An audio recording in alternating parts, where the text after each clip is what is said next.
Hey everybody, my Chevy S10 was leaking oil and I didn't know where it was coming from. That right there is an oil sending unit, oil pressure sending unit. And I took the wheel off and I could see the leak when I started. It was leaking right.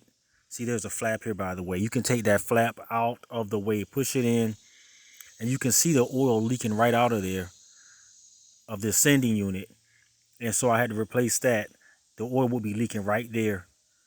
So it's really accessible if you take the wheel off first. So that worked for me.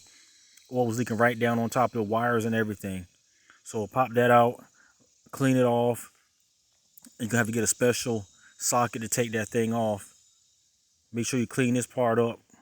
It had an oil. You know something's wrong when oil's coming out of there. So that is what you have to replace. Bought a special socket and it fit the new part. Just take the one out, put it in nice and snug. Don't over tighten it. And I put it back together, ran it. It stopped leaking. Problem solved. Be blessed.